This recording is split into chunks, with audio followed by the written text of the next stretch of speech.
What's going on, everybody? Welcome back to Survivor 50 History Lessons on the Reality Gurus podcast. This is the show where we go through all of the Survivor 50 cast members and we talk about their history, both on and off the island.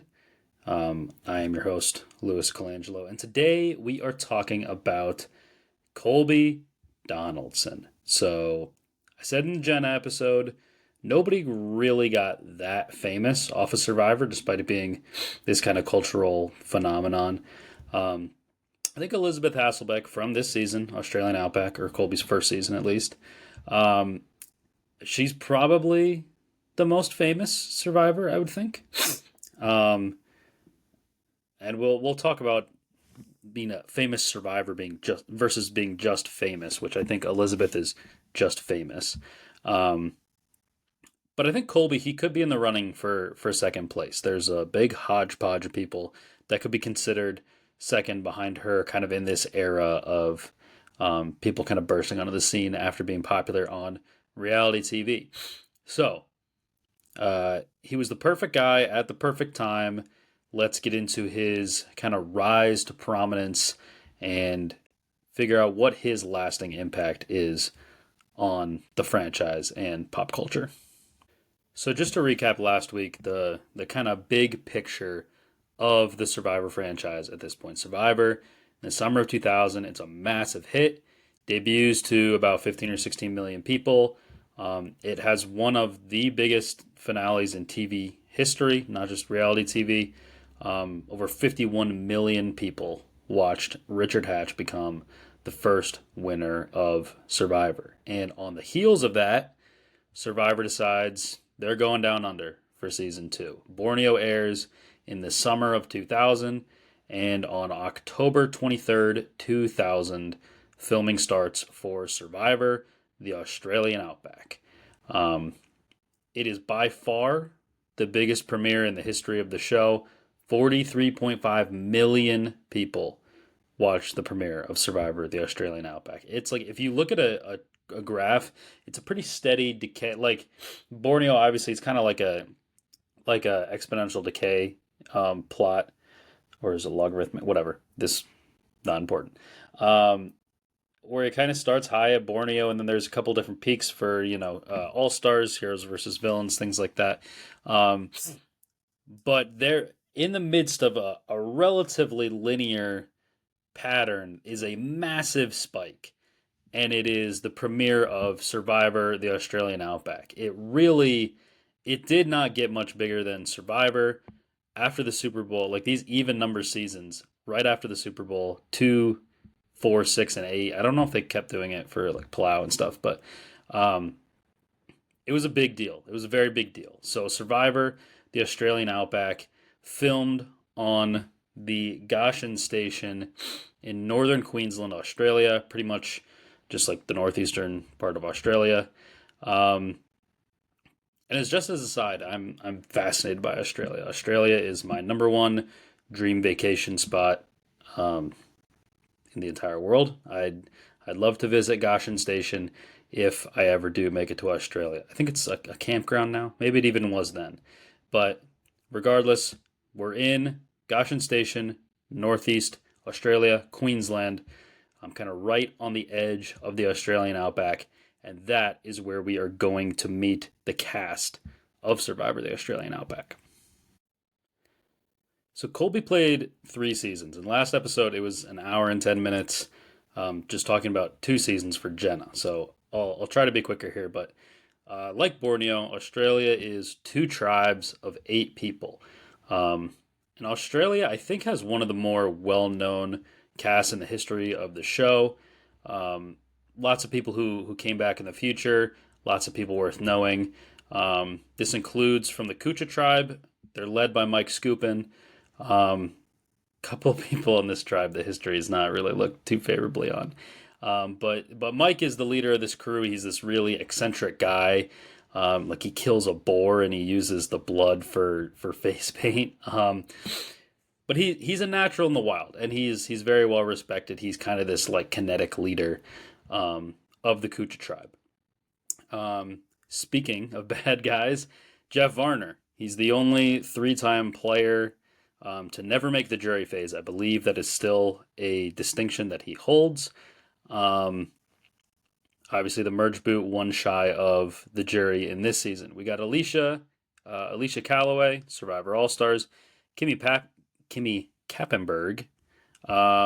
She's a bit of a cult hero. She was on Survivor Second Chances. She gets pretty famous for a fight between her and Alicia, where Alicia keeps saying, "Oh no, you didn't. Oh no, you didn't." She's going like this with her finger. And Kimmy Kappenberg says, "Don't wag your finger in my face." And Alicia says, "I will always wag my finger in your face." And that's the episode where Kimmy gets voted out. So Kimmy Kappenberg is here. We've got Nick Brown. He is a Harvard law student at the time, and now in the year 2025, he is the 19th Attorney General in the state of Wisconsin. And not Wisconsin. I'm from Wisconsin, the state of Washington. My bad to Nick Brown and the Washingtonites up there in fuck, I almost said it again. Washington. We got Roger Bingham. He's kind of like the quiet dad of the tribe. And lastly, we got Elizabeth Filarski, who I do want to kind of tangent on a little bit.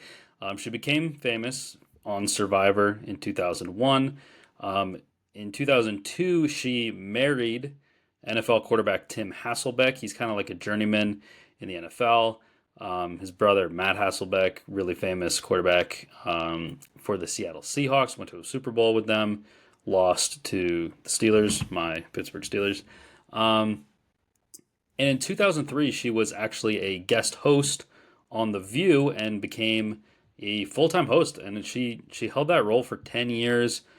She hosted Fox and Friends for 2 years. She's like a really huge star. And I think people don't think of her as a huge Survivor star. This is kind of what I was alluding to in the intro. Is like she became famous for so many things so quickly. Like Mary's a famous quarterback, not a famous quarterback, but an NFL quarterback.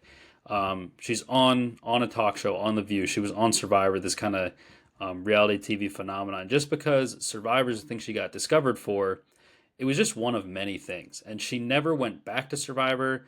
She kind of lost that association with the show. So Elizabeth, she built up this like really storied career. Or not storied, that's the wrong word. But I don't know if anybody's writing stories about Elizabeth Hasselbeck. But she builds up this really nice career for herself, and it starts when she is discovered on Survivor the Australian Outback. So anyway, we also have the Ogre tribe. And so some notable players here. We got Kel Gleason, second boot, not really known for much of anything other than that he allegedly smuggled beef jerky out there. And he was caught. I believe he's caught by Jerry Manthey.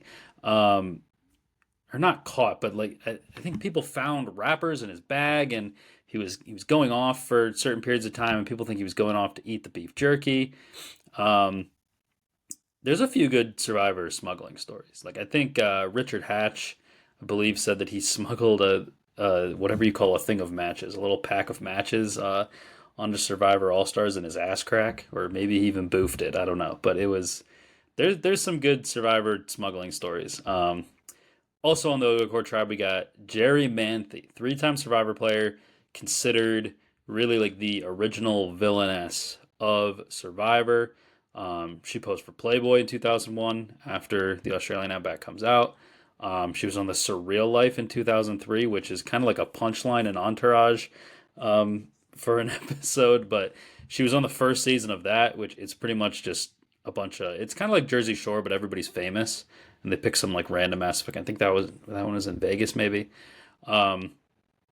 She's been in a couple movies. She was an actress coming into Survivor Australian Outback, so she's pretty notable.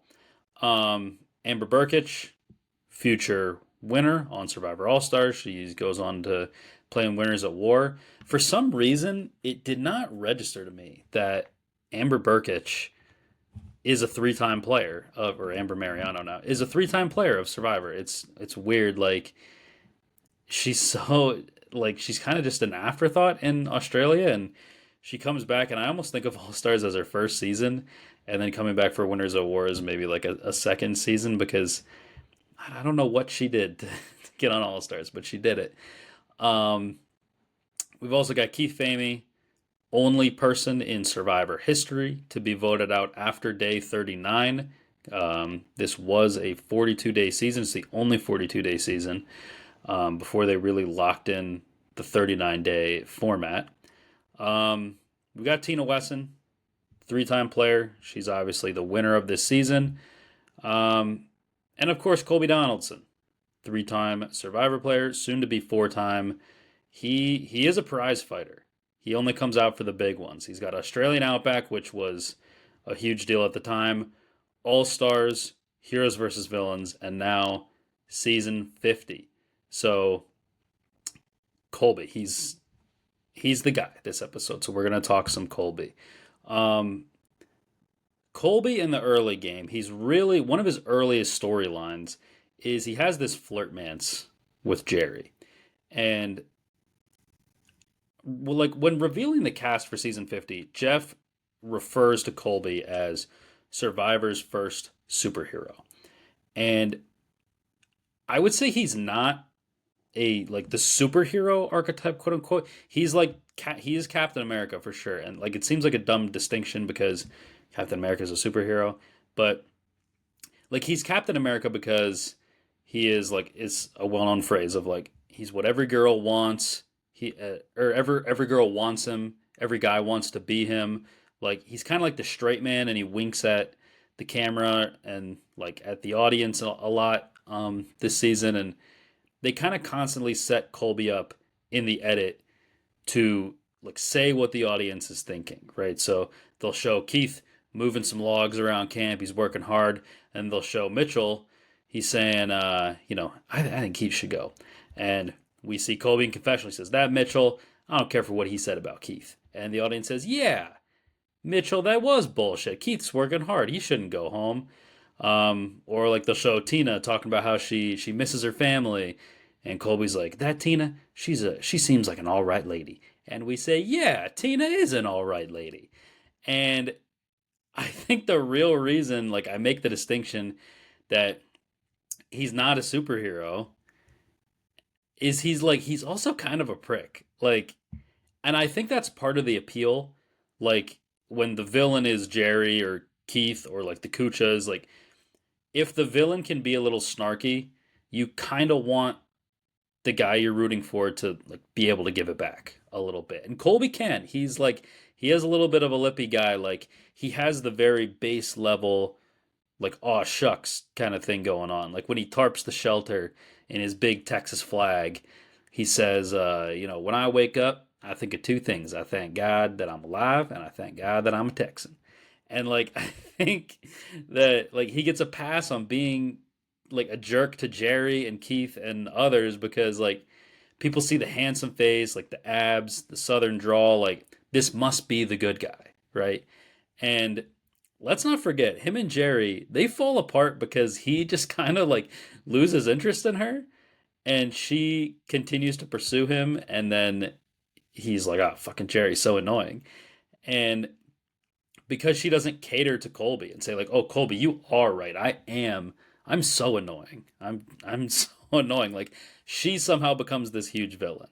So it's a very interesting kind of dynamic. I think Colby is a little bit of a wrestling reference here. He's not like Jeff Hardy at all, but Jeff Hardy's nickname is the Charismatic Enigma. And I think Colby is kind of a charismatic enigma where I don't know that he's really that good of a guy. He's definitely not a bad guy, but I don't know that he's necessarily that good of a guy.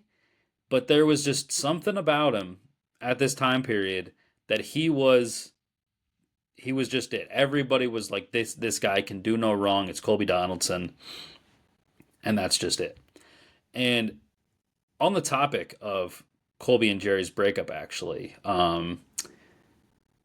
well, first, a like underreported part of the story of this season is Kucha. Kucha is definitely the stronger tribe in Survivor the Australian Outback. Like I said, Mike he's this eccentric guy, but he is the better leader. And Kucha, they win three of the first four immunities, um, and they're kind of rolling. and Ogakor they're reeling a little bit. They got 6 people left at the last tribal immunity that they lose, um, and there's a decision to be made at this point. Um, so you got Jerry, Amber, and this guy Mitchell, and they are in a group, and they're voting out Keith because they don't like Keith. Um, and Colby's kind of with Jerry and Amber at this point, and he's kind of starting to push away from Jerry a little bit. Um, and Colby sees Mitchell as pretty weak. And Colby, a big thing for Colby throughout his Survivor history is like he thinks Mitchell's weak. He thinks Sheehan's weak. He thinks Sugar's weak. Like if you are the weak person, it's Colby. That's it. It's over for him. Like he will he won't like break alliances to vote you out just because he won't align with people like that. I guess he was kind of aligned with Sheehan and All Stars, but regardless, he sees Mitchell as pretty weak, and he's going to side with Tina and Keith, and he's going to make this a 3-3 tie. And Mitchell is voted out on previous votes cast against you. This was the OG Survivor tiebreaker. Votes against you at previous tribal councils. Um, and this is going to come up a couple. Jesus, whoa! This is going to come up a couple times in this season. This is this tiebreaker, um, and this is kind of like the full declaration of anti-Jerryness, I would say, for Colby, for lack of a better term. Um, so they vote Mitchell out, and then Ogakor is going to win the next tribal. So it's 6-5 with 11 people in the game. Kucha has 6, and this is a very pivotal moment in Survivor history, especially in early Survivor. We have the first medevac in Survivor history. So for those who don't know, Michael Skupin, he is at the Kucha camp. He's tending to the fire. The way he describes it is he took in a big breath that was just all smoke, kind of like cuts off oxygen to your head a little bit for a second. He passes out. He falls face first and hands first into the fire. So his face is a little burnt. You could see it like as he ages on Survivor Philippines. It's kind of pronounced in patches on his face. Really more on like his forehead, and like he's bald, and so. But yeah, his face is a little burnt. His hands, like the skin is falling off of his hands. It's like already like burns, blisters. I mean, this is getting a little graphic, but like burns, blisters, like pops, and then peels, and then is like hanging there. And he kind of jumps in the water. Medical comes out. They tend to him for a little bit, but they pull him from the game. Um, and this is a very pivotal moment because if Mike stays and Kucha wins a challenge, Ogakor is getting wiped. Like Colby's probably the merge boot. I think Skupin could win the season. I think Elizabeth Hasselbeck could win the season. Um, I've always thought the closest thing to Richard Hatch on the Australian Outback was Jeff Varner. I kind of like Jeff Varner's odds of winning this season. Um, but alas, we go into the merge tide. And I think even if Kucha loses this challenge, like, who do they get rid of? I don't know if it's like Roger, Elizabeth. Alicia feels pretty safe. There's Jeff. There's Mike. Like, it's probably Nick that goes, I would think. Um, but I don't know that it changes much. Like, maybe Skupin wins that first immunity. And if he does, then Keith is going to go home on this previous votes against thing. And then at that point, like, Colby's probably the first juror, and we probably get another Kucha run out. Like, there was a lot of ways that Kucha could just dominate this season. And right around this final 11 and final 10, just everything does not go their way. And it's going to lead to the Ogakors kind of coming out on top here. So in the post-merge of the Australian Outback, Colby, I mean, the entire time, but really here, like, Colby is not strategic at all in Australia. At the merge, like, the one thing that is known in this game is that Keith and Jeff Varner both have votes against them at previous tribal councils. I forget how everyone knows that Keith does. I guess Jerry probably said it at some point. Um, There was also a twist where I believe Kimmy visited the Ogakor camp, or maybe it was Kimmy and Jerry both visited, and that's when they both kind of said like what had been happening, and so people found out who had votes against them, and like I said, the tiebreaker at this point in Survivor history is previous votes against you, and so Keith is the target of the Kuchas, but he wins immunity. Um, And I think a thing worth noting here kind of shows how ahead of the curve Tina is, and really Keith, honestly. Like Keith, he's kind of lost to Survivor history. There's he's kind of an interesting character in the early days of Survivor. But Tina and Keith are the last two in this challenge. Tina has an opportunity to win immunity, to be safe, and Keith tells Tina to drop out of this endurance challenge because everybody knows he has votes against him and they need to protect him. The alliance needs to protect him. And it's really early days. Like Amber and Jerry, they could have just flipped here. It's just not how the game was played really back then, but like it's a gutsy move for Tina to drop down. But she does, and Keith wins immunity, and the Ogakors are going to target Jeff Varner. And so they're going to vote for Jeff. The Cooches are going to vote for Colby. Kind of a dumb move. I would have like thrown a dart at somebody else probably, because Colby's not really going to have any votes against him. So comes to a tie. They're deadlocked. Colby says he's never had any votes against him. Jeff says he has one that I know of, and that's all it takes for Jeff to go. And it's not as much of a landslide as Borneo. So Alicia's voted out at 9. It's a pretty straightforward vote. Um, and this is also where Colby and Jerry are partnered up for a reward challenge. This might be at the final 8, actually. No, I think it's not. Or I think it's 9, yeah.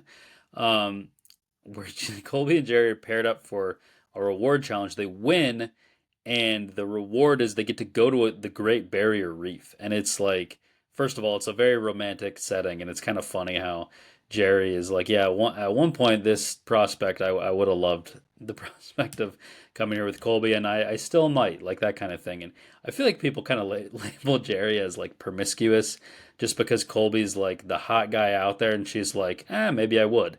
And everyone's like, whore. It's kind of bullshit. But Colby's like, oh, this fucking sucks. I'm here with Jerry.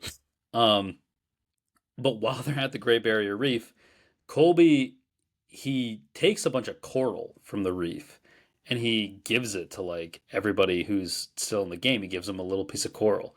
And taking coral from the Great Barrier Reef is a huge crime. I think he was fined like $100,000 by the nation of Australia.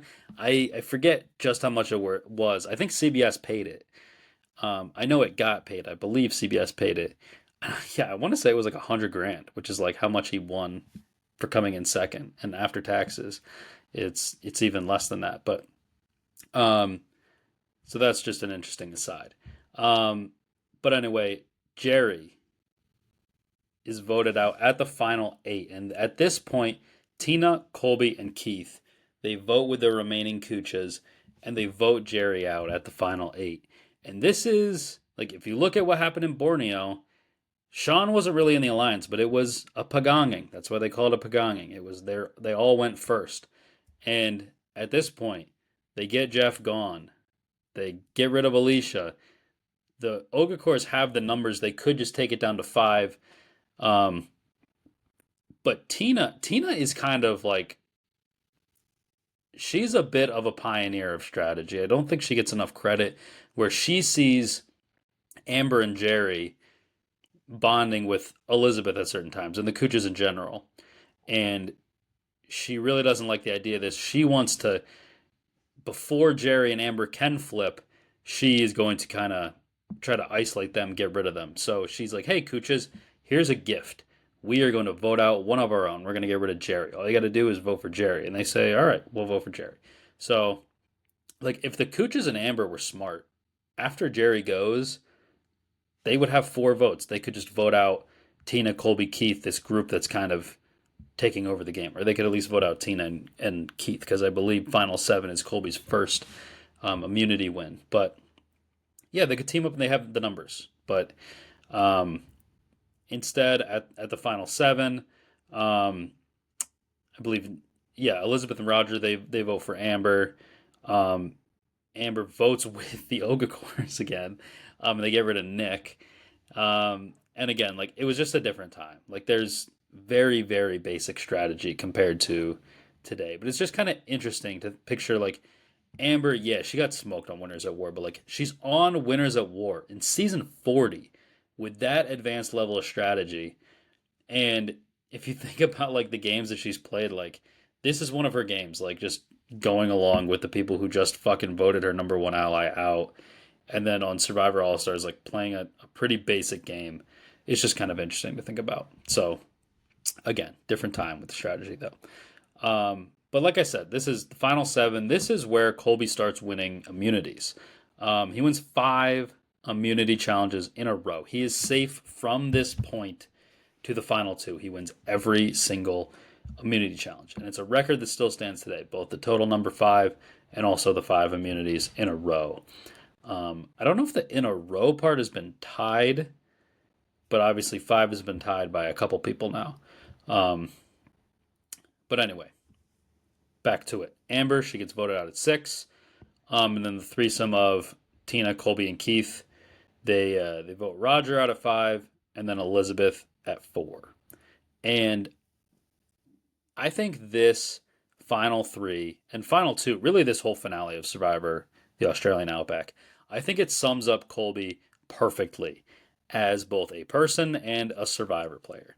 So Colby wins the final 3 immunity. And he says in confessional, he says, I know I can beat Keith, but I don't know if he deserves to sit in the final 2. And this is kind of exactly what I was describing earlier, where like, he's the hero. Of course he would beat Keith. But also he has this self-righteousness to say like, Keith doesn't deserve it. Like, I'm merely Keith's peer, but I've decided that he's not worthy. Tina is worthy and I am worthy, but Keith is not worthy. And this is kind of like holier than thou thing from Colby of like Keith, he was kind of a jerk. Colby, you're also kind of a jerk, but Keith more directly like has been not as pleasant to be around, and Colby decides he doesn't deserve it, so he votes out Keith, and he costs himself $1 million. And I know it's early in the meta, but Colby is laughably bad at Final Tribal Council. He says out loud that Tina is like better than him at strategy, and I guess it's one thing to like own who you are as a player, but there's a difference between doing that and actively being like, this person was like probably better than me. Um, and he says besides strategy, he's just pretty good at everything. He's like, yeah, I'm kind of the man, as you guys know. Um, Closing statements. Tina had this kind of nice analogy about backgammon, I think, where she kind of mirrors like her strategy from like how you play backgammon, and it's like it's a game that they were playing out there. It's kind of like it shows some growth as to like the Tina that came in. She's all these things happen over the course of the game. She learned about the game and about herself, and she's a different person on the other side. And Colby has no closing statement. He decides to not say anything. Um, so Colby loses. But he, as I said, he kind of captures the heart of America in the Outback. Like lots of people are casually watching Survivor at this point. And to the average American, like Colby's the man, right? So that response is something that he is going to carry with him into All Stars, and it's really going to influence the way he plays the game. I think the best thing that I can say about Colby as a Survivor player is he realizes the mistakes he made the previous time, and he tries to play a different game. Like he always overcompensates, but he does say, "Okay, you know, I messed up there. Now I'm gonna go the other way. I'm gonna do things differently." So I think Colby in Survivor All Stars, I think it is the worst version of Colby. And I think that's that way for 2 reasons. One is he tries too hard to be strategic. He wasn't strategic in Australia. It cost him the game. He definitely tries a lot harder to be strategic in Survivor All Stars. Um, the second thing is he's very arrogant. Like I said, the public response to Colby after the Australian Outback was overwhelmingly positive. And he comes out like kind of thinking like I'm the man. And he kind of is in the public eye. But like he's like, yeah, I'm the man. Like I can do no wrong. And like I said, Colby, he can be a little bit of a prick. And I think like that mixture is destined for kind of an overconfident crash out, pretty similar to the one that he has. So his new strategic game plan, along with the arrogance, it's going to lead him into this like very aggressively charge down this path that he's just not really equipped to navigate at all. Um, so in the early game, Survivor All Stars, we talked a lot of All Stars on the Gen episode. We don't need to do that a ton here, but um, here's the cliff notes. Colby, he's on the Mogo Mogo tribe. This is by far the strongest tribe, in my opinion, both in terms of players and just kind of who you would want on a tribe. Um, this tribe includes Richard Hatch, the original Survivor champion, very smart strategist, big personality. Also, I think for my money, he's probably the best provider out there. I know there was some storylines about like Ethan, Rupert, like kind of, or even Boston Rob, like potentially superseding him in that. Um, but I think the narrative pretty early on is like part of Mogo Mogo's strength is the fact that they always eat because they have Richard. Um, we've also got Lex Vandenberg, third on Survivor Africa. He's maybe the most natural strategist out there. He's very cerebral, is kind of the way I would describe Lex. He's great in the challenges. I think an interesting thing, if you look at the tribe breakdowns, like they tried to break the guys up pretty evenly, where they split up the three big guys. There's three tribes. They split up the three big guys. And they say, okay, we got Big Tom, Rupert, and we've got Hatch. And then they break up kind of the three like stud athletes, right? So they got Boston Rob, they got Ethan, and we got Colby. And what you're left with is this hodgepodge of Lex, Sesternino, and Rudy Bosch. And Lex is by far the best in the challenges out of those three. And I think that there's a clear top four challenge competitors going into this season. And it's those three I mentioned and Lex. And like there's such a big gap between 4 and 5. And so I think like the fact that Mogo Mogo gets two of these guys, I think is a pretty big deal. Um, they've also got Kathy Vavrick O'Brien, Kathy VO. She is coming off a third place in Survivor Marquesas. Another like social strategy trailblazer, top tier social player. I think at this point, where I would say social strategy. She has this perfect mix of like, she's not this social butterfly, she's not a strategic genius, but the way that she meshes the two games, it's very Cerie esque. Is kind of like the first, um, kind of the first in that archetype of like, hey, there's like this kind of older woman. Um, she's not really great at the physical aspect, and you can kind of wonder like how is she going to get through the tribe phase, but like when she does, man, it's she can really be a wrecking ball of like being underestimated. And I think Kathy is a really strong player in the early days of Survivor. We've also got Xian Wang, fake merge boot in Thailand. She's just kind of there for me. I don't, whatever. Um, and then we got Jenna Marasco, winner of Survivor the Amazon. She's going to end up quitting this game.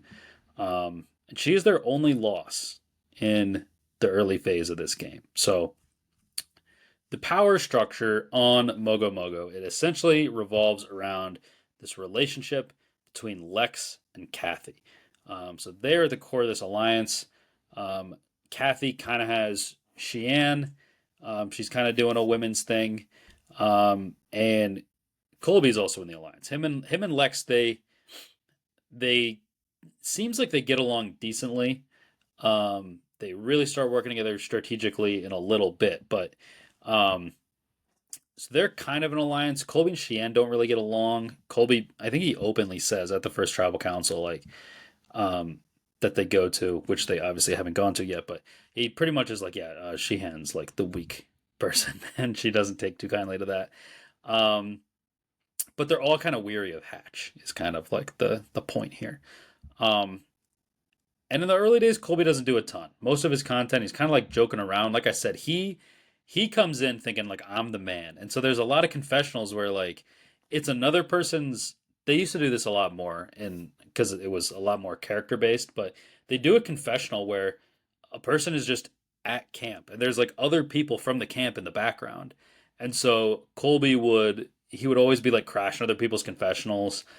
They do the great like the raft challenge where him and Lex are talking about, or no, sorry, not the raft challenge, um, the shelter building challenge where him and Lex are kind of laying out like the floor plan. Like that's Colby in a nutshell in the early days of Survivor All Stars. I gotta readjust my foot here. Um, but Saboga loses that challenge, like I mentioned last week, and they are going to get dissolved. So now this tribe that was already the strongest tribe in the game, they're going to add Ethan Zahan, who is probably the best pure athlete out there, and Jerry, which like she's not a slouch. I guess compared to some of the people out here, like she's in the bottom as a challenge competitor. I don't even know why I'm getting on this tangent about Jerry. They get Jerry. That's the point. And as I alluded to a little bit last week, like the downfall of this group is something to behold. It's a really strong group. Um, we'll kind of focus on Colby first, and then talk about bigger picture real quick afterwards. But the fall of Colby, or really the fall of Mogo Mogo, and from Colby's perspective. So this tribe loses the first two tribe challenge, and at this point, Ethan is the easy target. He's the new person at camp. He's a former champ, um, but Colby's going to make a play here.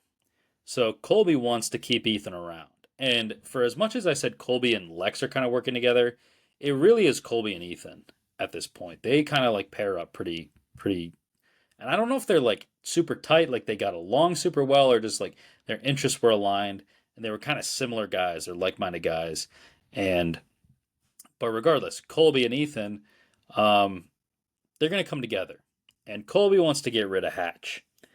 And so their pitch is that Hatch is untrustworthy, and he will tear the tribe apart. And I think this is an interesting view on Richard, and I think it shows that like even Ethan, like neither of these guys are that strategic. Like if you really think about this argument, it's not really true. Like yes, if you keep Richard in, like you're kind of asking to get beat at some point. But one thing about Richard is he is loyal. Like he made an alliance with Borneo or in Borneo. He never flipped on it.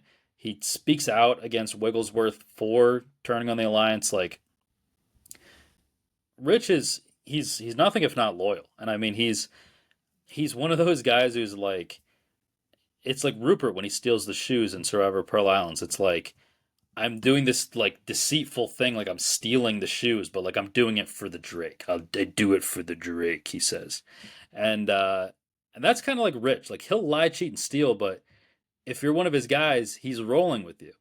Um, and even like when he wanted to get rid of this is becoming such a tangent, but like when he wanted to get rid of Rudy, he didn't even win the challenge and get rid of Rudy himself. He bows out of a challenge so that Wigglesworth gets rid of Rudy.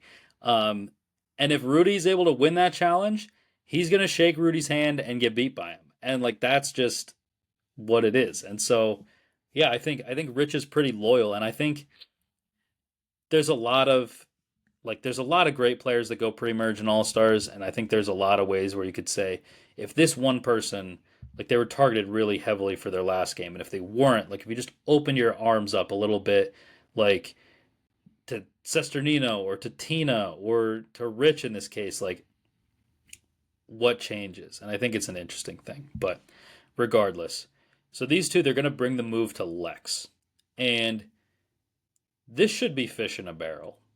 Well, so Lex agrees. I won't get past that. But this alliance, like, it is for a short time, but like Lex, he's reunited with Ethan, is his close ally from Survivor Africa. He's already close with Kelly, or not Kelly, Kathy. Just talking about Kelly. He's very close with Kathy.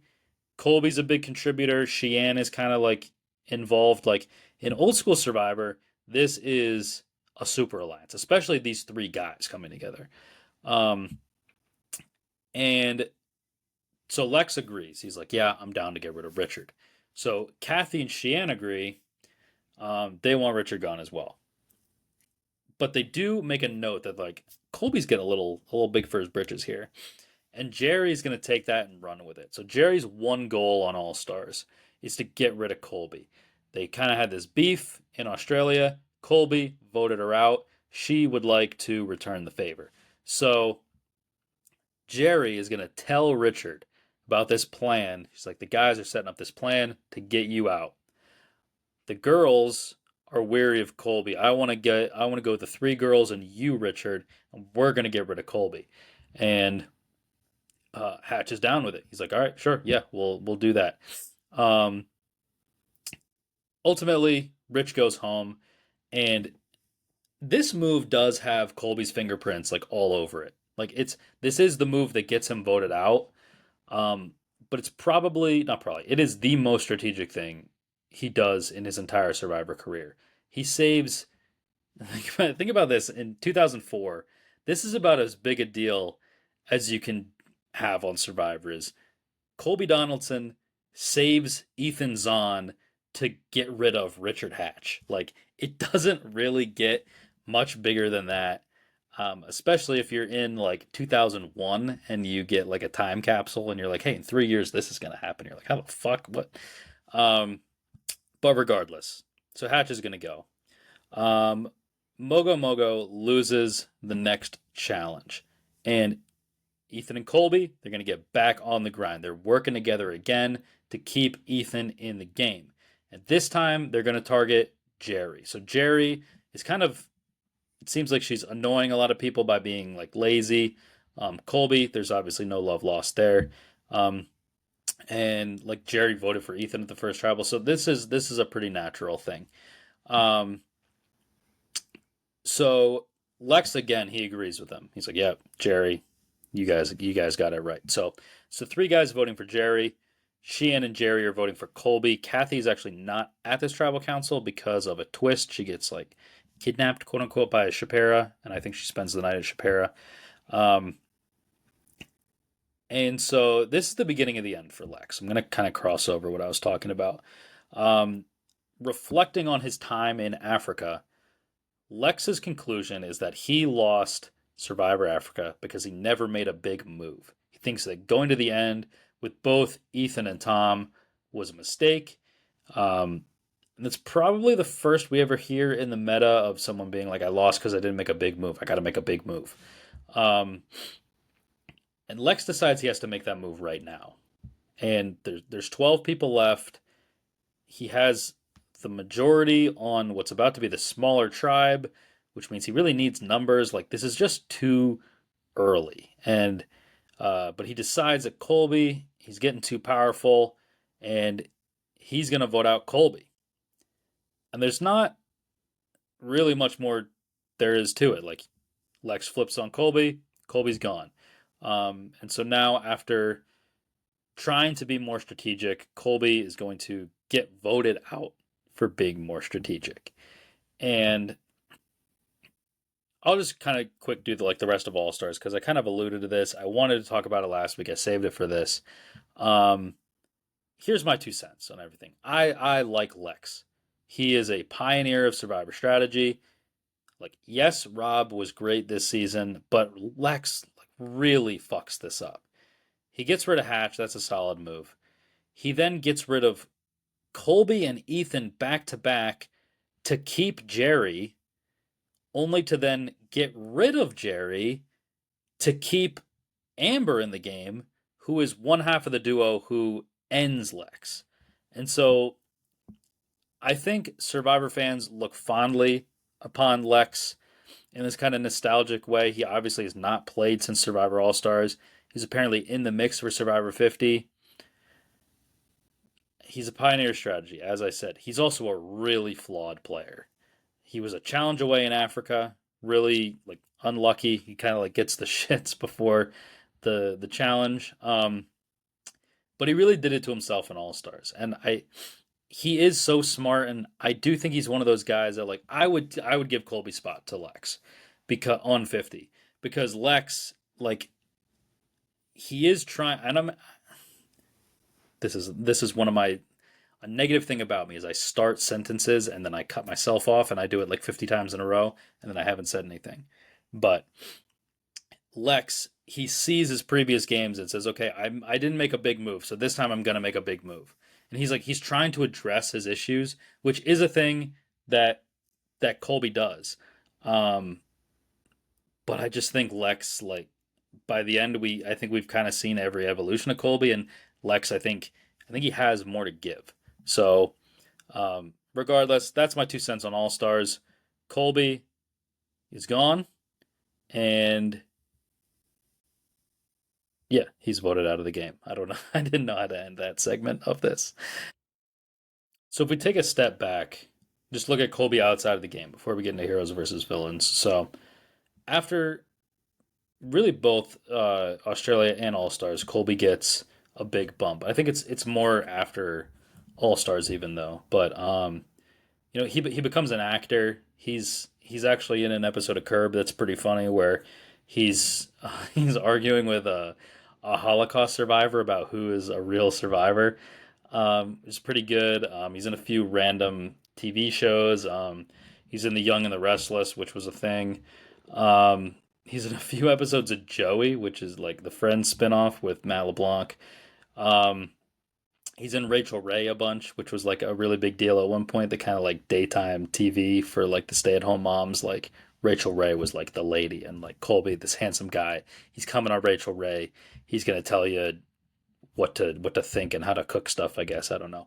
Um, I think he's probably most notably known outside of Survivor for hosting Top Shot for 5 seasons. So, for those of you who don't know, Top Shot is a reality show where they test the contestants' proficiency in like a range of weapons. Like it's mostly fucking guns, but like they shoot bow and arrows and shit and stuff. But it's really like Colby is this Texan guy. Imagine spends a lot of time at the gun range. Um, and so he's kind of like just like the perfect guy for this. He's like a guy's guy, and it kind of just like makes sense. And like Top Shot was, I think it was actually after Heroes versus Villains, but regardless, like he kind of just became one of those guys who's famous for being famous. He kind of just would randomly show up somewhere like once a year, and I don't really know how he's making like a ton of money off of it, but regardless, Colby, he kept himself afloat. He's kind of just like our guy bouncing around for pretty much just famous for being on Survivor a little bit, and then just being handsome. Pretty much gets him put in a bunch of shit. So, uh, heroes versus villains. We're flash forward to the year 2010. Heroes versus villains in Samoa. And I could talk about Survivor Heroes versus Villains for days. There's a bunch of people um, from Heroes versus Villains on season 50. So I won't go too crazy. Colby does go the furthest of all of them, though. So um, I am going to cover a decent bit of post merge because he's actually the only one to make the post merge of all the. Is that true? Yeah, I think it is true. He's the only person from Survivor 50 to make the post merge on Heroes versus Villains, despite there being like 4 or 5 of them. 4, 5, whatever. Um, so the tribes, and I like to kind of set up um, players worth noting on all of these seasons before I do them. I do spend a lot of time on that, but I got to talk about the villains tribe. For my money, this is the best tribe of all time. If you combine gameplay ability, tribe strength, like who you'd want on your tribe to be a good tribe, and also future success on the show, I think is maybe like the biggest part of this. So we got Boston Rob, future winner. He's a 2 time finalist, one of the GOATs. We got Russell Hantz, 2 time finalist, I'll say it, one of the GOATs. Um, Coach Wade, greatest character in Survivor history, future finalist. Tyson Apostle, also an all time character, future Survivor champion. Randy Bailey, maybe just the most purely villainous guy out there, definitely fits the mold here. Um, and I think he got the perfect arc. It's like, yeah, this is this guy who's just a fucking dickbag, and we're gonna throw him in the game. He's gonna get voted out on day 9 or whatever, um, and that's just it. Um, we got Parvati. She is a previous winner. She's a 2-time finalist. She's gonna go to the finals here in Heroes vs Villains. One of the goats. Sandra Diaz Twine, 2-time winner. She's gonna win this season. One of the goats. Jerry Manthe, OG villainess, one of the best players this season in a really loaded cast. She plays one of the best games, and her best game by far, I think. Um, we got Courtney Yates, finalist, self-proclaimed biggest bitch on the planet. Um, she's one of my favorite players of all time. I'd love to see her again, but I don't think the current brand of the show is really looking for what she brings to the table. I think Jeff is a little too camp survivor, um, camp feel good, and Courtney she does not bring that energy.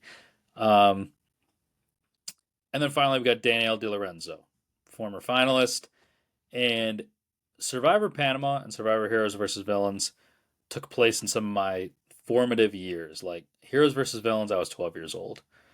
Uh, I was a fan of Danielle, right? Or Danielle Reyes, Danielle De Lorenzo. I was a fan of Danielle De Lorenzo for sure. Um, the slip and slide challenge. I gotta stop. The slip and slide challenge is all fucking time. Um, Heroes versus Villains. I don't know why I said the title again. We're talking about the Heroes Tribe. Cirie Fields, the best to never win. We got Amanda Kimmel, 2-time finalist. Steph LaGrossa, previous finalist, one of the biggest underdogs in Survivor history. Uh, Candace Cody, not a hero, but sure. Sugar, also not a hero, but also sure. We got Rupert. He is like the GOAT for casuals. We've got JT, fresh off a perfect game win. We got Tom Westman, former winner in Palau. He was a great get for this season, by the way. Um, we got James Clement. He is a character I will take on my screen every single time. And of course, we got Colby, lastly. Um, and I'll just get this out of the way now. Colby is not really great at any aspects of the game this season. Uh, like I said before, he tries something new every time, which is something I do appreciate. He wasn't strategic enough in the Outback, cost him the money. He was then too strategic in All Stars, got him sent home early. He kind of just reverts back to the old Colby here, like no strategy, just loyalty.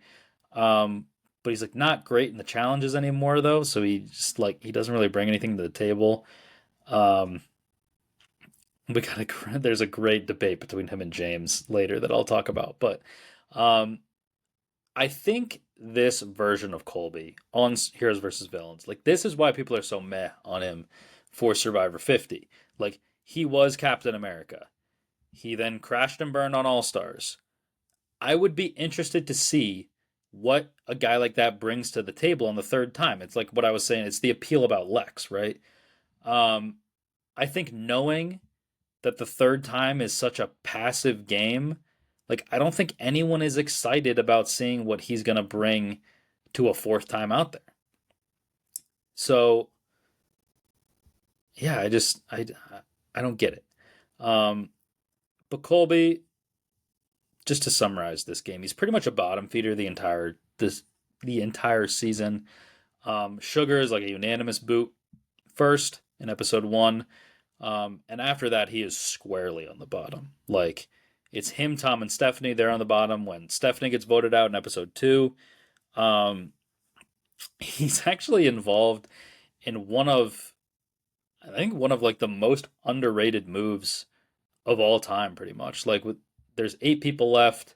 Um, pretty much Tom and Colby are on the bottom. Amanda actually saw Tom find the hidden immunity idol, and so everyone wants to split the votes between Colby and Tom, and so it's going to be a 3 to 2. Um, and Tom actually offers. I forget who he offers to give it to, but if he offers to give the idol, maybe he's just going to throw it in the ocean or something. But he offers to give up the idol if the majority alliance will vote out Candace. Um, and pretty much the entire majority accepted except for Sari. Her and Candace, they kind of have a rapport in the early days. I think Candace is kind of her Parvati in this season, but Candace is not nearly as good as Parvati. So Sari is trying to kind of mentor Candace into being potentially this partner in crime of hers. Because Candace, she is this like she definitely has a dark side to her. And can kind of do this whole Black Widow deal with Sari. So JT is one of the votes for Colby. And Tom convinces JT to vote for Sari instead of Colby. So at Tribal, Tom plays his idol, negates the 3 votes for him, and so it's a 3 to 2 vote. But since JT flipped, it's Sari going home, not Colby. And by the way, Tom, he goes early here. He has a hell of a pre-merge. Like he finds this idol, he orchestrates this move, like really stands up for Stephanie. Like he's really like the hero of heroes here. Um, and this is kind of the only time anyone has ever gotten one over on Sari too, I would say. And I don't know. I think it's just like this move. Maybe it's because it's pre-merge. Maybe it's because like there's so many other great moves in Heroes versus Villains. I feel like this one gets lost in the shuffle of like you really just don't hear this move get talked about and like how great it was. This is like one of the more pivotal moves ever because it's Sari. It's a like an all-time player. This is the only time she ever goes before the final 6, and she goes even deeper than that usually. And she's just like a dominant player, and she gets sniped here by like she's the one who does like the 3 to 2 to 1, like the 3 to 3 to 2. The way she goes out, it's pretty crazy. Like it's gonna take something like that to get rid of Sari. So, um, but yeah, Colby, he doesn't do a ton there. It's pretty much all Tom, and Colby's just kind of there. And which, by the way, like him and Tom are super tight. They bring in JT for this vote. JT, he's kind of, I think JT, really all 4 of the guys on this tribe, other than James, they're like another WWE reference here. Like John Cena's thing is like hustle, loyalty, respect is like his tagline, and like Rupert, JT, Colby, and Tom Westman. That's like the hustle, loyalty, respect guys of Survivor, right? Like it feels like these 4 should be aligned, and then it's like James is strong, Amanda's strong, and then they like just fucking toss everybody else out. Um, but that's not really how it happens. And Rupert is kind of the one, like Rupert is never ever really working with Tom or even Colby really. Which he and Colby, they never shared a beach on All Stars. They're just 2 like kind of different guys as well. But yeah, that alliance, it feels like a no brainer, but it never actually happens. Um, so after Sari goes, Tom, he goes out without like really much of a fight from Colby. Um, and actually, the challenge where Tom that the heroes lose, which leads to Tom getting voted out. This is where James he ends up hurting his knee. It's a Schmergenbrawl, I think, is what it is. And James hurts his knee, and Colby is an absolute sitting duck if this doesn't happen. So, and I think this is kind of like the saddest moment in Colby's uh, like Survivor career, pretty much, is this tribal council, um, where James he's trying to prove that he physically can stay in the game. He challenges JT to a race, and JT smokes him. He's running backwards for part of it. Um, it's like it's clear that like James he has no stability in his knee, he can't run, like, and they're so it's like he's a one-legged guy. They're down so many people, and they're still considering getting rid of Colby. And James, he kind of calls out Colby in this tribal council. And like James has a lot of great moments in Survivor. If you're ever like, why do they like him so much? Why do they keep bringing James back? This tribal council, like this is what this guy is capable of. Like he's talking about how awesome Colby is in Survivor, the Australian Outback, and he says that playing with Colby this season, it's like finding out Superman was in a big girdle, which is an all-time line. Um, and he's saying how Colby's like old and like Colby doesn't really fight back. And this is what I was talking about where like Colby early days, he can be like a little bit of a prick and like he's got a little bit of zip to him. And he would fight back in this situation. He'd have a little bit of a witty response. And I think he's just like, oh, I'm not that old. Like, come on, guys. Like what is Colby at this point? At the final, however many, like 14 or so of Survivor Heroes versus Villains, what is the deal with Colby? He's not good at challenges anymore. He's never been good at strategy. Like, he's not a jerk anymore, but socially, he's kind of just like, he became an outcast and then did nothing to change it. He just kind of sits there. Like, what is the appeal of him returning for 50? I really don't get it because this doesn't change. He stays this way for the entire rest of Heroes versus Villains. So, luckily for Colby, the heroes decide James is too weak to continue with his injury, um, and so they're going to let Colby stay. And the heroes actually go on a winning streak after this. They merge with even numbers. It's 5-5. Colby, no intention of flipping, even though he's been on the bottom. These guys have had their foot on his fucking forehead this entire game, and nope, no, no shot he's gonna flip here. Um, and it's interesting, like for as fractured as the heroes are, or as fractured as the villains are, the heroes are a pretty broken group as well. Like Candace is 100% self-interested at this point. She's chomping at the bit to flip. Um, Colby's never been in the numbers, like I said. Even JT, like he's flipped once. Like Amanda and Rupert, weirdly, are like kind of like the pillars of this tribe. Um, which both it makes sense for both of them, but like both of them together, like if you put them both at a table in a diner, I don't know what the fuck they'd talk about. But regardless, this group's gonna stick together at the merge.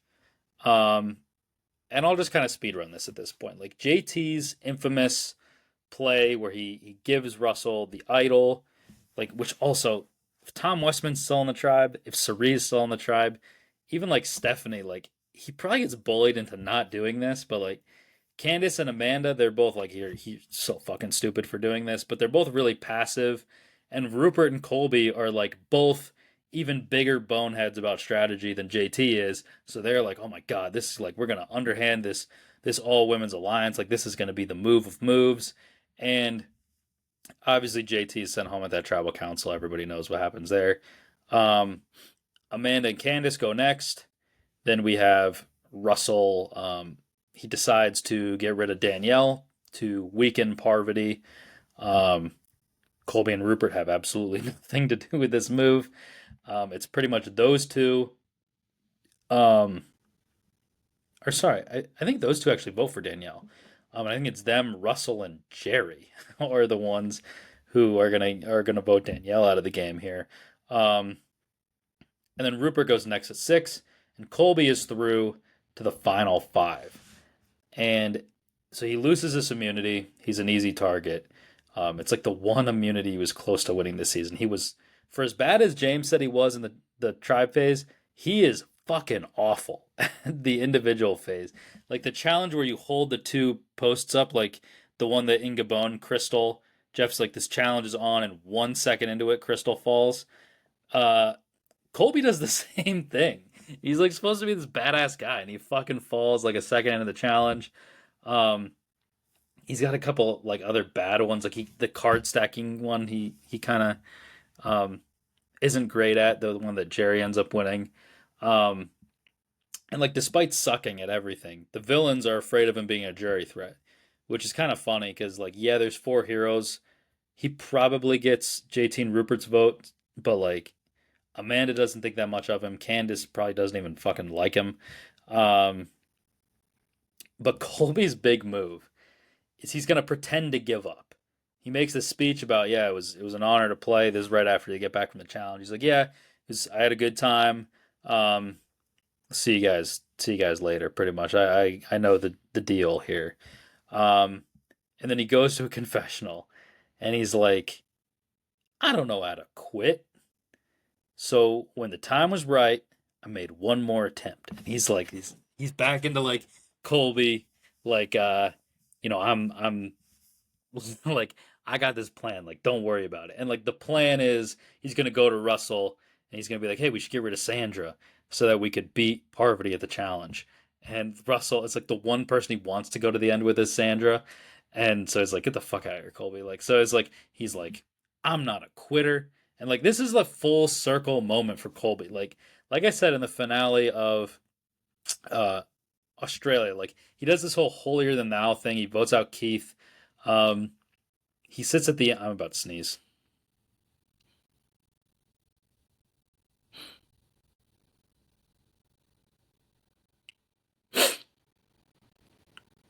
Maybe I'm not. Anyway, here comes again.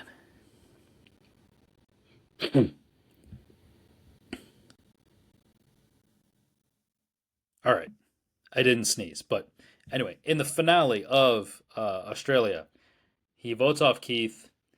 He sits in the final two. He doesn't really argue very hard. Like this is the perfect encapsulation of him as a player. Is now it's been 6 years.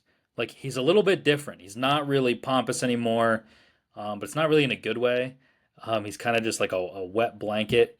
And again, here he's like he has to be like, I'm not a quitter. I'm Colby Donaldson, and he makes the wimpiest attempt to stay. And it's like I don't know if it's because he doesn't know like a better move to do or like he just doesn't care or like he thinks it's beneath him to try to swing this like it's a foregone conclusion like yeah nobody would say it's his fault for going home but that doesn't mean you don't fight right and I think the worst part about this is like he says he's not a quitter. He laughs at the idea of that he's a quitter. Yet he plays this entire game from about day 4 with one foot out the door where he's like pretty much like so when Steph goes it's him and Tom on the bottom. He's like fuck like they tried this thing with JT but it's not his idea. Like he's ready to just have the vote split and he goes. Then Tom goes. Then when it's him versus James, he like pretty much says like I'm ready to go, and like he gets strung along because like nobody fucking he's not gonna do anything. So like coming into 50, where we leave Colby is like he really is a shell of whatever Colby Donaldson once was. This is why when Dave and I were originally ranking how excited we were for people to return, I said Colby Donaldson at one point big deal. He's not a big deal anymore. And that's true like in Australian Outback, right? He's Captain America. He's a little holier than thou. He can do no wrong. And he loses because he has no strategy whatsoever. And he comes into All Stars, right? He's a little bit brazen. He's a little arrogant. There's like this overconfidence with the strategy bit, and it leads to an early exit. And now in Heroes versus Villains, he's not entertaining. He's quiet. He's most well known in this season for like that challenge where I think they're gonna if you win you get chocolate and Jeff's like, hey, everybody have one bite of chocolate to kind of like ramp you up and or amp you up. And Colby he does this thing about like I don't need it, let's go. And Jeff's like, okay, like you don't want to just like take a bite and he's like don't need it like let's get to the challenge and Jeff's like I get the message brother we'll go when I'm ready and it's like this kind of even Jeff doesn't fucking like Colby. Colby's like his favorite player of all time. Even Jeff doesn't like Colby on this season. So, um, yeah, he's just kind of like a wet blanket, and he's like a tumbleweed that's just rolling along the side of the road, and he's ready to get swept up by an 18 wheeler whenever the wind kind of sees fit. And so, like, I don't know what version of Colby Donaldson we're gonna get on season 50. I really hope it is something in the middle ground between his previous strategies, because if he can't find that middle ground, he's going to be a supremely wasted spot on the cast of season 50 of Survivor. So that's going to do it for this episode of Survivor 50 History Lessons. I hope you enjoyed it.